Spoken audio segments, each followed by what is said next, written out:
تو اب یہ میرا بنیادی سوال ہے کہ حضرت علی علیہ السلام نے وہ قرآن جو جمع کیا تھا اپنے 5.5 سالہ خلافت کے دور میں، اور پھر ان کے بعد حضرت امام حسن علیہ السلام جو ہے ان کے پاس بھی 6 مہینے خلافت رہی، سمجھ گیا۔ اسے پیش کیوں نہیں کیا؟ اور اس قرآن کو یعنی سب سے آخر میں آنے والے جو امام ہیں ان کے لیے چھوڑ دیا گیا کہ وہ اس کو جو ہے جب آئیں گے جی ہاں 12ویں امام، وہ اسے انٹروڈیوس کریں گے یا اصل قرآن جو ہے وہ بتائیں گے اور اس کو پڑھنے کا طریقہ بتائیں گے اور اس کے احکامات بتائیں گے؟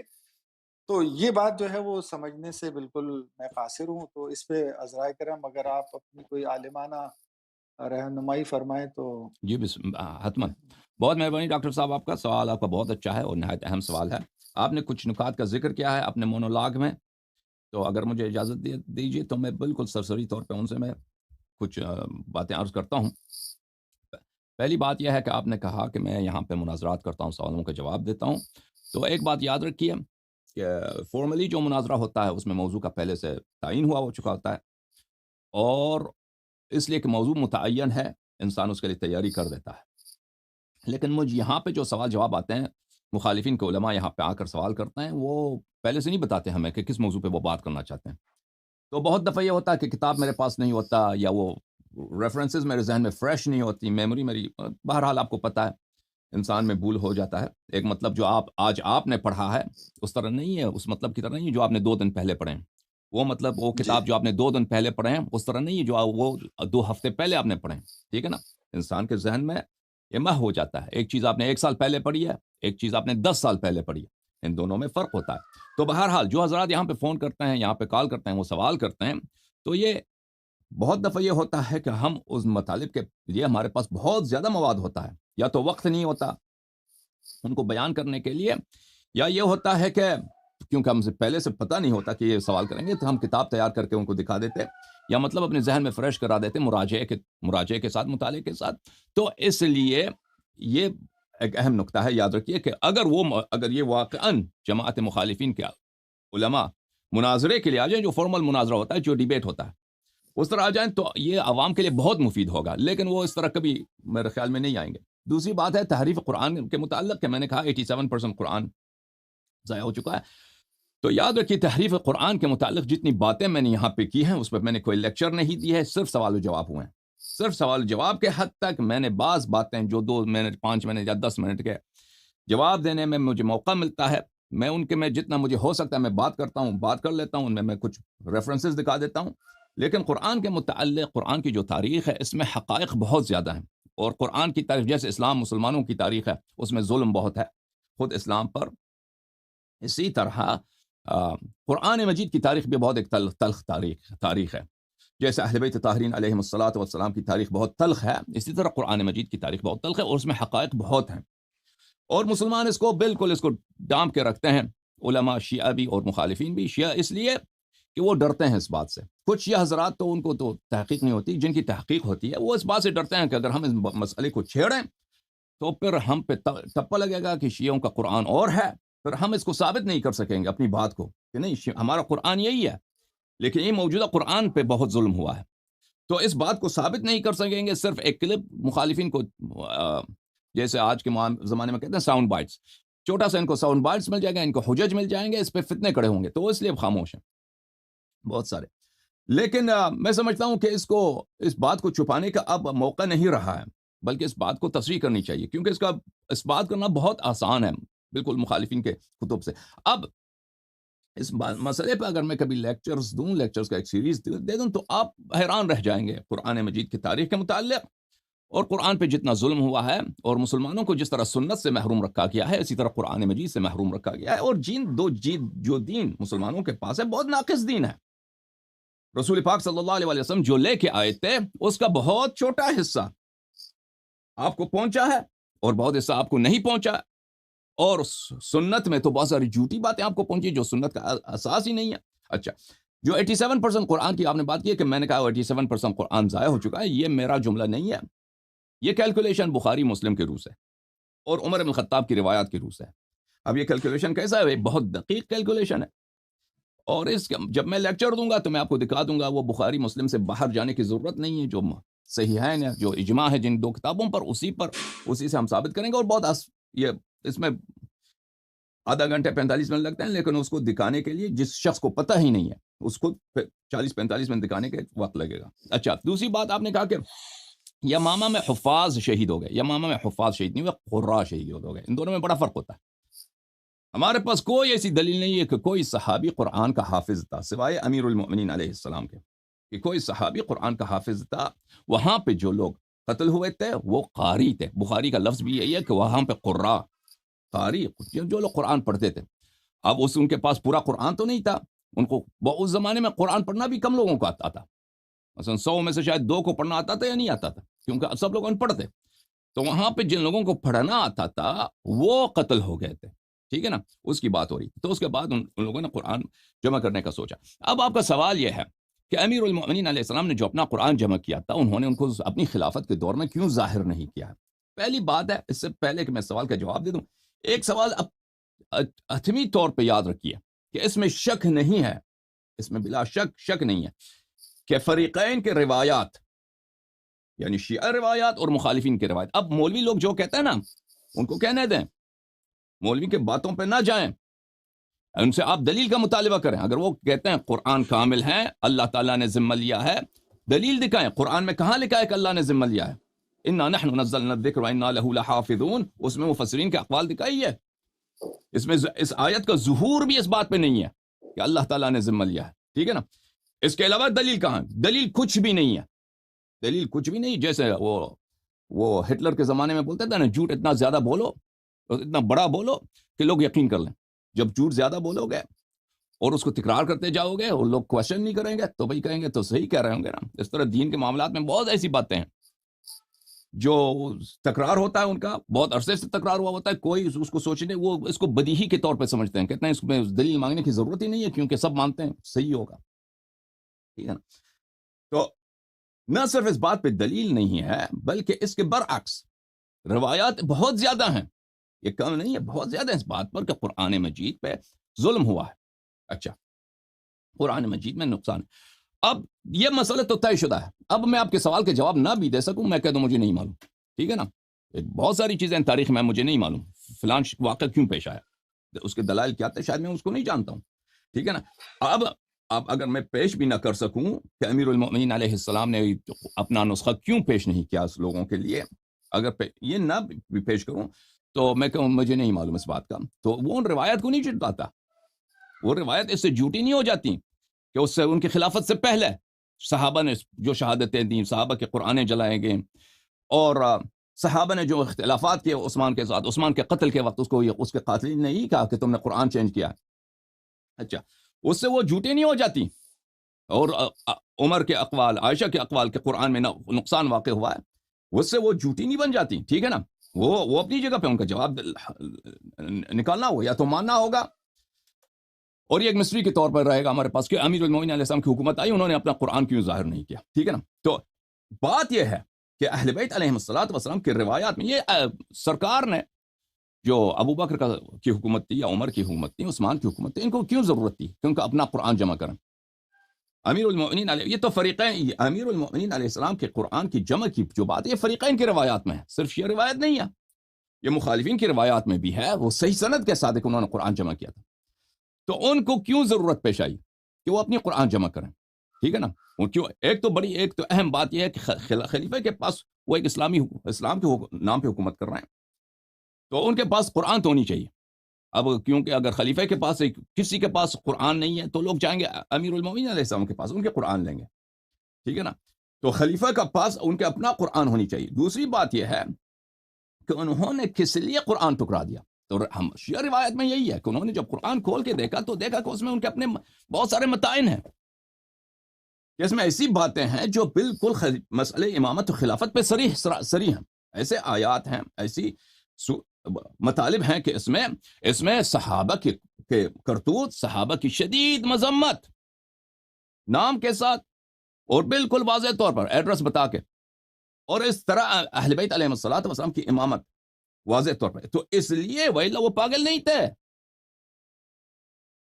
یعنی اگر فرض کریں واقع قرطاس میں جب چلے جائیں، واقع قرطاس جب واقع ہوتا ہے تو صحابہ رسول پاک صلی اللہ علیہ وسلم کے مجلس میں بیٹھے ہیں، وہ کہہ رہے ہیں کہ میں وصیت لکھتا ہوں تاکہ تم میرے بعد کبھی گمراہ نہ ہو جاؤ، تو وہاں پہ شور اٹھاتے ہیں، ٹھیک ہے نا، بدتمیزی ہوتی ہے، رسول پاک صلی اللہ علیہ وسلم کو نکال دیتے ہیں اپنے پاس سے، کہ یہاں سے نکل جاؤ، وہ کلمات ادا کرتے ہیں جو بہت نامناسب ہے رسول پاک صلی اللہ علیہ وسلم کے بارے میں، ٹھیک ہے نا، یہ پاگل نہیں ہے کہ اس طرح کرتے ہیں، ان کو بخوبی پتہ ہے، ان کا ایک منفعت ہے، مسئلہ خلافت میں، مسئلہ امامت میں، مسئلہ خلافت میں، امامت میں ہارون نے اپنے بیٹے مامون سے کہا الملک عقیم، سیاست کوئی رشتہ داری نہیں ہوتی، بادشاہ کا کوئی رشتہ دار نہیں ہوتا، تو بھی میرے ساتھ، اپنے بیٹے سے کہا تو بھی میرے ساتھ نزاع کرو، مجھ سے حکومت چھیننے کی کوشش کرو، میں تیرا سر اڑا دوں گا، تیرا سر قلم کر دوں گا، اور کتنے تاریخ میں ہوئے ہیں، باپ نے بیٹے کا قتل کیا، بیٹے ایران کا ایک بادشاہ تھا نادر، اس کا ایک بیٹا تھا، اس کا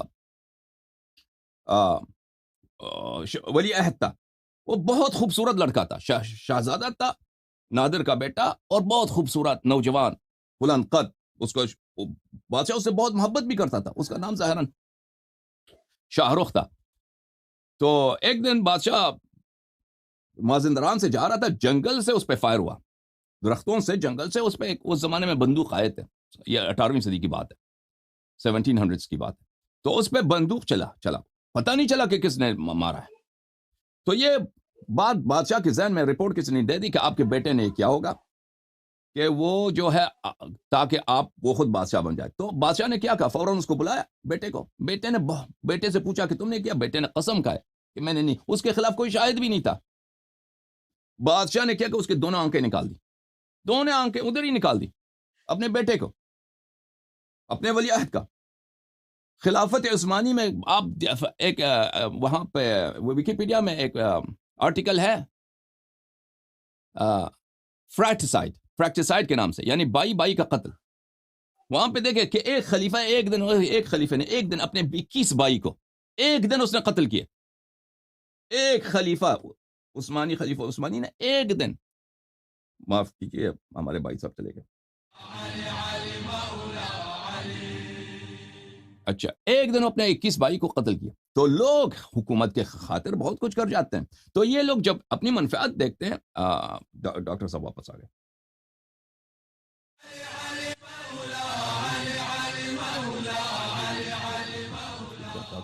گئے، ڈاکٹر صاحب کو دوبارہ لاتے ہیں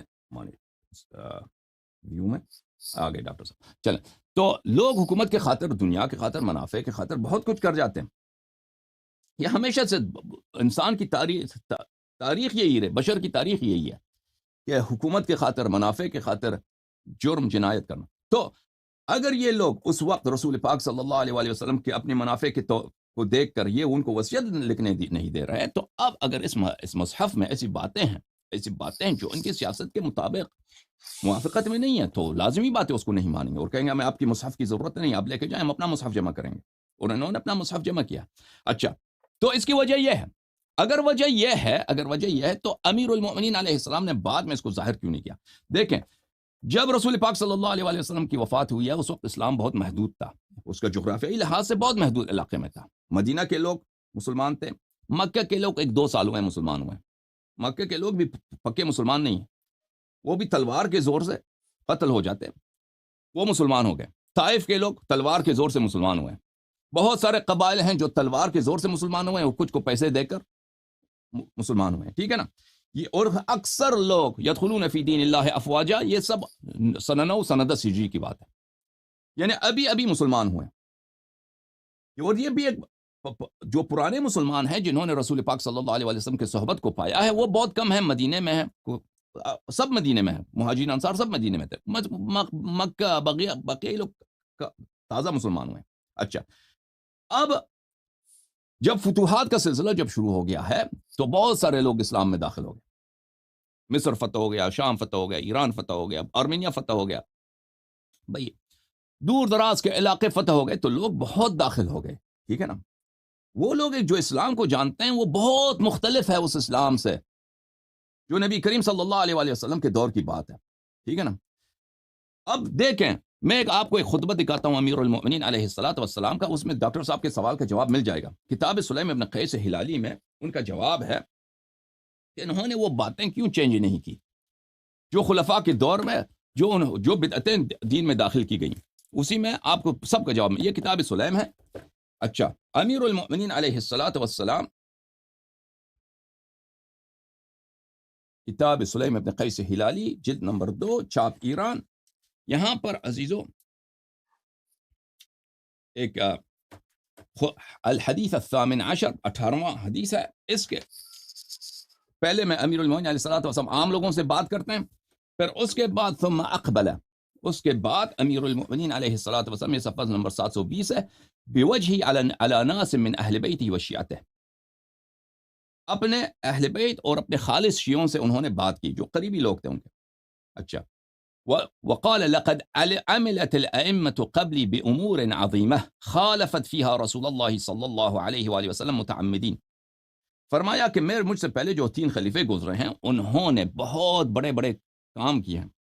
امور عظیمہ، بڑے کام کیا مطلب؟ بڑے کام کیے ہیں کہ بڑے جرائم کیے ہیں، یعنی بہت عظیم ان کے غلطیاں ہیں. اچھا، انہوں نے مخالفت کیا ان کاموں میں رسول پاک صلی اللہ علیہ وآلہ وسلم کو عمدن، جان بوجھ کر مخالفت کرتے تھے، اذان چینج کر دو، نماز وغیرہ وغیرہ وغیرہ. اچھا، لو حملت الناس على تركها وتحويلها عن موضعها الى ما كانت تجري عليه على عهد رسول الله صلى الله عليه وآله وسلم لتفرق عني جندي. اگر میں ان باتوں کو چینج کر دوں، کہہ دوں کہ یہ باتیں بدعت ہیں، اور ان کو واپس لاؤں اس طریقے پر جو رسول پاک صلی اللہ علیہ وآلہ وسلم کے زمانے میں تھا، لتفرق عني جندي، سب لوگ مجھے کو چھوڑ کے جائیں گے. جن لوگوں نے میرے ساتھ بیعت کی ہے یہ سب لوگ، یہ کب مسلمان، یہ بعد میں، اغلب یہ لوگ بعد میں مسلمان ہوئے ہیں. ان کو پتہ نہیں ہے رسول پاک صلی اللہ علیہ وآلہ وسلم کے زمانے میں کیا ہوتا تھا. یہ رسول پاک صلی اللہ علیہ وآلہ وسلم کے وفات سے 25 سال گزر چکے ہیں. اس 25 سال میں بہت چینجز آ گئے ہیں. یہ لوگ مجھے چھوڑ جائیں گے. حتی لا يبقى في عسكري غيري وقليل من شيعتي الذين انما عرفوا فضلي وامامتي من كتاب الله وسنة نبيه صلی اللہ علیہ وآلہ وسلم لا من غيرهما.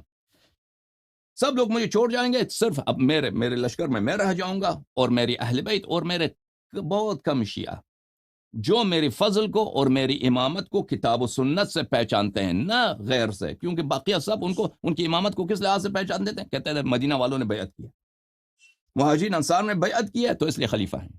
باقیہ لوگ جو ان کے ساتھ تھے وہ اس طرح نہیں تھے کہ وہ ان کی امامت کو منصوص من اللہ مانتے تھے. وہ بہت کم لوگ تھے جو ان کی امامت کو منصوص من اللہ مانتے تھے، جو رسول پاک صلی اللہ علیہ وآلہ وسلم کو دیکھے تھے، پرانے جو مسلمان تھے. باقیہ سب لوگ جو ان کے ساتھ تھے، کوفے کے لوگ، عراق کے لوگ، یمن کے لوگ، باقیہ قبائل جو تھے ان کے ساتھ جو تھے وہ اس طرح نہیں تھے کہ ان کی سپورٹ ہر حال میں کرتے تھے. اچھا، ارائیتم، کیا تم اگر دیکھ لو، لو امرت بمقام ابراہیم علیہ السلام فرددته الى المکان الذي وضعه فيه. مکان ابراہیم کو، جو آپ حج پہ جاتے ہیں نا، مقام ابراہیم جو ہے وہ ابھی فی الحال جو ہے وہ کعبے سے کچھ دور ہے. رسول پاک صلی اللہ علیہ وسلم کے زمانے میں وہ کعبے سے کچھ قریب ہوتا تھا، اس کو چینج کیا خلیفہ دوم نے، اس کے مکان کو. فرمایا اگر میں اس کے مکان کو چینج کر دوں اور کہہ دوں یہ باطل ہے، اس کی مکان اصلی مقام پہ لے آؤں جب رسول پاک صلی اللہ علیہ وسلم کے زمانے میں تھا. ورددت صاع رسول اللہ صلی اللہ علیہ وآلہ ومدہ الى ما کان. صاع 5 مد یا 4 مد ایک صاع بنتے ہیں. ایک مد ہے تقریباً 850-900 گرام. اچھا، رسول پاک صلی اللہ علیہ وسلم کا جو صاع تھا، جو مد تھا، یہ یونٹس آف ویٹ ہے، ان کو چینج کیا خلفاء نے. اگر میں اس کو واپس لا دوں، اچھا، ورددت فدک الى ورثة فاطمہ علیہ السلام، اور میں فدک کو بھی واپس لا کے آؤں کہ یہ ظلم ہوا ہے ہم پہ، فدک کو میں واپس چھین لوں، اور امام حسن امام حسین علیہ السلام کو اور ان اپنی بیٹیوں کو میں دلا دوں واپس. اچھا، وَأَمْضَيْتُ قَطَايَا أَقْتَاهَا رسول اللہ صلی اللہ علیہ وآلہ وسلم لِأَهْلِهَا، اور وہ باغات جو رسول پاک صلی اللہ علیہ وآلہ وسلم نے اپنے اہل خانہ کے لیے انہوں نے مخصوص کیا تھا، اپنے اہل بیت کے لیے، وہ میں واپس کر دوں. اچھا، ورددت دار جعفر بن ابی طالب الى ورثته، اور جعفر طیار کا جو گھر تھا انہوں نے خلفاء نے اس کو برباد کیا تھا، اس کو مسجد میں شامل کیا تھا. اچھا، میں اگر مسجد کو دوبارہ خراب کر دوں، مسجد پیغمبر صلی اللہ علیہ وآلہ وسلم کو، اور جعفر طیار کا گھر جو ہے اس کے وارثین کو واپس پلٹا دوں کہ یہ تمہارا گھر ہے، یہاں پہ مسجد نہیں بن سکتی، تم سے چھینا گیا زبردستی. اچھا، ورددت قضايا من قضى على من كان قبلي، بجورن، اور جتنے قضایا ہوئے ہیں، جتنے وہاں پہ ججمنٹس ہوئے میرے سے پہلے، قضات نے جو حکم دیے ہیں، فلانے کو کوڑے مارے گئے بھائی، اس کی فلانے کو ہاتھ کاٹا گیا، فلانے کو بھائی کسی کی بیوی کسی سے طلاق کرا دیا، بیوی کسی اور سے نکاح کرا دیا، ان سب کو میں چینج کر دوں، واپس کر دوں، ان سب کو میں تصحیح کر دوں، صحیح طریقے سے دوبارہ عمل کر دوں۔ اچھا، ورددت ما قسم من ارض خیبر، خیبر کی جو غنائم تھے اس کو جو آپس میں ان لوگوں نے تقسیم کیا، اس کو میں فدق کے علاوہ خیبر میں اور بھی زمینیں تھیں جو انہوں نے آپس میں اس کو غلط طریقے سے تقسیم کیا تھا، میں اس کو واپس پلٹا دوں۔ ومحوت دیوان الاعطیہ واعطیت كما كان يعطي رسول اللہ صلی اللہ علیہ وآلہ وسلم ولم اجعله دولة بین الاغنیاء، اور جو انہوں نے اپنے زمانے میں جو غنائم آتے تھے، بیت المال آتے تھے، انہوں نے آپس میں عربوں کو زیادہ دے دو، عجم کو کم دے دو، قریش کو زیادہ دے دو، انصار کو کم دے دو، یہ سب میں دوبارہ سے وہ جنہوں نے پیسے لیے ہیں ان سے پیسے واپس لے کے دوبارہ میں عادلانہ تقسیم کر دوں۔ اچھا، وسبیت ذراری بنی تغلب، اور بنی تغلب کے جو بنی تغلب کوئی قبیلہ تھا، یہ انہوں نے کوئی جرم کیا تھا، ان کا جرمہ یہی بنتا تھا کہ یہ سب اسیر بن جاتے، میں ان کو دوبارہ اسیر بنا دوں۔ وامرت الناس ان لا يجمعوا في شهر رمضان الا في فریضہ، اور اسی طرح میں ماہ رمضان میں جو تراویح پڑھا جاتا ہے، تراویح پہ پابندی لگا دوں، تراویح نہ پڑھا کرو، صرف جماعت، صرف نمازیں جو 5 نمازیں ہیں اس میں جماعت کیا کرو، باقی جماعت اسی طرح اگر میں کرتا رہوں، کون میری بات سنے گا؟ کون میری بات سنے گا؟ تو یہ تو ہلکی باتیں ہیں، یہ تو ہلکی باتیں کہ مقام ابراہیم کو ہٹا دیا، مثلا جعفر طیار کا گھر واپس ان کے اہل کو دے دیا، مسجد کو خراب کر دیا، یہ تو چھوٹی باتیں ہیں، لیکن اگر وہ ایسی صورتیں لے کے نکال دینا کہ وہ قرآن جو تم پڑھ رہے ہو اس کو یہ اس میں اور بھی باتیں ہیں، یہ ترتیب کے ساتھ تم پڑھ رہے ہو، یہ ترتیب غلط ہے، میں نے جمع کیا، یہ ترتیب صحیح ہے، اگر وہ اس کو نکالتے، دیکھیں امیر المؤمنین علیہ السلام نے عثمان کا قتل نہیں کیا تھا، ان پہ صرف اسی لیے کہ بھائی ان سے حکومت ہم نے چھینا، ان کی خلافت تسلیم نہیں کرنی۔ مکے میں تھی عائشہ، طلحہ زبیر نے بیعت کیا امیر المؤمنین علیہ السلام کے ساتھ، طلحہ زبیر نے، اور ان کو توقع یہی تھی، ان کو گریڈ یہی تھا کہ ہم بیعت کریں گے، ہمیں گورنرشپ ملے گا، مجھے بصرے کا گورنر بنائے گا، مجھے یمن کا گورنر، مصر کا گورنرشپ مجھے دے گا۔ امیر المؤمنین علیہ السلام نے ان کو نہیں دیا، چھوڑ کے چلے گئے مکے میں اور کہا کہ ہم سے زبردستی بیعت لیا گیا ہے، ہم نہیں کرنا چاہتے تھے، نہیں، زبردستی ہم سے لیا گیا، عثمان کو ہم نے قتل نہیں کیا، عثمان مظلوم مرا، آؤ مسلمانوں عثمان کے خون کا بدلہ لیتے ہیں۔ اعلان کے آپ تاریخ پڑھی ہے، کس نے عثمان کا قتل کیا، کون فتویٰ دیتی تھی عثمان کے قتل کا، اور کس نے محاصرہ کیا، کس نے پانی کاٹا عثمان پہ؟ مروان ابن الحکم نے طلحہ کو اسی لیے قتل کیا جنگ جمل میں کہ یہ عثمان کا قاتل ہے، حالانکہ مروان جو ہے عثمان کا چچا زاد بھائی ہے، اس کا داماد بھی ہے، اس کا وزیر اعظم بھی تھا، اس کا خزانہ دار بھی تھا، اس کا جرنیل بھی تھا، اس کے فوج کا سپہ سالار بھی تھا، وہ تو اچھی طرح جانتا ہے کہ عثمان کو قتل کس نے کیا۔ تو انہوں نے دیکھیں امیر المومنین علیہ السلام نے قتل نہیں کیا تھا، لیکن ان کی حکومت نہ ماننے کی خاطر ایک بہانہ بناؤ کہ بھئی ہم نے عثمان کا ہم نے انتقام لینا، عثمان کا تم نے انتقام لینا ہے تو جنگ کرنے کی کیا ضرورت ہے، تم آ جاؤ، بولو فلان قاتل ہے، اس سے ہمارا قصاص دے دو، وہ تو پھر خلیفے کا حق ہے، بلکہ خلیفہ کا فریضہ ہے کہ دونوں طرف کی باتیں سنیں، جو دلیل لاتا ہے پھر وہ یا دلیل حق ہے یا باطل ہے وہ فیصلہ سنا دیتا ہے، پھر تم کہہ دینا کہ فیصلہ غلط ہوا ہے، تم نے تو یہ بات کی ہی نہیں ہے، تم تو الٹے شروع ہی سے لشکر لے کے آ گئے، جنگ جمل ان لوگوں نے شروع کیا، پھر جنگ صفین شروع کیا، حالانکہ امیر المومنین علیہ الصلوۃ والسلام بالکل عثمان کے قتل سے بری تھے، ٹھیک ہے نا، عثمان کو خود ان لوگوں نے قتل کیا تھا۔ تو ان حالات میں دیکھیں، ان حالات میں اگر وہ یہ بھی لے کے آتے نا، آپ کہتے ہیں مسجد نبی صلی اللہ علیہ وسلم کو توڑ دیتے کہ یہاں پہ یہ مسجد نہیں ہے، یہ جعفر میرے بھائی کا گھر ہے، تم نے مسجد بنا دیا، وہ نہیں کر سکتے، وہ ایک چھوٹی سی بات ہے، وہ نہیں کر سکتے، ان کو بھائی کہ لوگ برداشت نہیں کریں گے، لوگ بغاوت کریں گے، یا مثلا مقام ابراہیم کو ہٹا دیں کہ بھئی مقام ابراہیم کا مکان یہ نہیں، یہ اور مکان ہے، وہ برداشت نہیں کریں گے، تراویح پر پابندی نہیں لگا سکتے، تو آپ سمجھتے ہیں کہ وہ ایسے قرآن لے کے آتے، اگر وہ لے کے آتے نا اسی وقت ان کی تکفیر ہو جاتی، سب کہتے ہیں اس سے بڑا جھوٹا کوئی نہیں ہے، ٹھیک ہے نا، اور اسی وقت ان کا سارا لشکر ان کو چھوڑ جاتے، بس لوگ یا تو جا کے عائشہ جو ہے اپنی خلافت بنا لیتی، مدینہ میں کسی کو خلیفہ بنا دیتی، اپنے بھائی کسی کو، یا تو سب لوگ چلے جاتے معاویہ سے مل جاتے، وہ وقت ایسا نہیں تھا کہ امیر المؤمنین علیہ الصلوۃ والسلام پورے عالم اسلام پہ بالکل غالب ہوں، ان کا سلطہ ہو، جیسے وہ چاہیں کریں، جیسے عمر کے زمانے میں تھا۔ عمر بالکل مسلط تھا، عمر کا مخالف کوئی نہیں تھا، وہ مخالف تھا امیر المؤمنین علیہ الصلوۃ والسلام، لیکن وہ ان کے پاس طاقت نہیں تھی کہ اس کے خلاف کوئی قدم اٹھا سکیں، ظاہری طور پر اتنی طاقت نہیں تھی۔ لیکن امیر المؤمنین علیہ الصلوۃ والسلام کے پاس سیاسی لحاظ سے عمر نے عمدن یہ کام کیا تھا، اس کو پتا تھا عمر کہ امیر المؤمنین علیہ السلام جوان ہیں، رسول پاک صلی اللہ علیہ وسلم کے شہادت کے وقت ان کی عمر، امیر المؤمنین علیہ السلام کی عمر 33 سال تھی، 33 سال۔ تو ان کو پتا ہے عمر کو کہ میں مروں گا، ابو بکر مرے گا، میں مروں گا، پھر عثمان بھی مرنے والا ہے ایک دن ضرور یہ خلافت بنی ہاشم کی طرف جائے گی۔ تو اس کے خلاف اس نے شروع سے بھی ایسے پلاننگ بنایا تھا عالم اسلام میں کہ جو سب سے اہم صوبہ ہے اسٹریٹجک لحاظ سے اور اکنامک لحاظ سے اور ملٹری لحاظ سے اور کلچرلی، شام، اس کو کس کے ہاتھ میں دیا؟ معاویہ کے ہاتھ میں دیا، جو کبھی وہ یعنی وہ اس کے بھائی، وہ تو بنی امیہ اور بنی ہاشم کا کبھی بن ہی نہیں سکتا، جو کٹر دشمن ہے، اس کے ہاتھ میں دیا، اور اس سے ہمیشہ اس کو برقرار رکھا ہوتا، کیونکہ آپس میں ان کا کیا تھا؟ تحالف تھا، اس مسئلے پہ انڈرسٹینڈنگ تھی۔ تو بہرحال کہنے کا مقصد یہ ہے کہ یہ ہو نہیں سکتا تھا، اس کو ظاہر، اگر آپ کہتے ہیں امیر المؤمنین علیہ السلام نے کیوں ظاہر نہیں کیا، اسی لیے جو باقی کام انہوں نے وہ نہیں کر سکے، اسی لیے کہ تراویح پہ پابندی نہیں لگا سکے، اسی طرح کہ اذان میں سے الصلاۃ خیر من النوم نہیں نکال سکے، ٹھیک ہے نا، بہت ساری باتیں وہ نہیں کر سکے، وہ چاہتے تھے لیکن نہیں کر سکے۔ جس طرح رسول پاک صلی اللہ علیہ وسلم نے بخاری میں کہا کہ اگر عائشہ سے فرمایا کہ عائشہ، اگر یہ قوم، میرے جو مسلمان ہیں، میرے صحابہ ہیں، یہ تازہ مسلمان نہ ہوتے، ان میں برداشت تحمل ہوتی، تو میں کعبہ کو گرا دیتا، کعبہ کو خراب کر دیتا، دوبارہ بنا لیتا شروع سے، اور اس میں 2 دروازے رکھتا۔ تو اسی وجہ سے کہ رسول پاک صلی اللہ علیہ وسلم نے کعبہ کو نہیں گرایا کہ لوگ تحمل نہیں کریں گے، لوگ پتہ نہیں کیا فتنہ کڑا کر دیں گے کہ کیسا نبی اس نے کعبہ گرایا۔ تو اسی لیے امیر المؤمنین علیہ الصلوۃ والسلام نے بہت ساری باتیں وہ نہیں کر سکے۔ ایک دن آئے گا جب پورا دین، آپ صرف الفاظ قرآن کو چھوڑیے، معانی قرآن کی طرف بات کیجئے نا، معانی قرآن، کس کتاب کو پڑھیے؟ قرآن مجید کو۔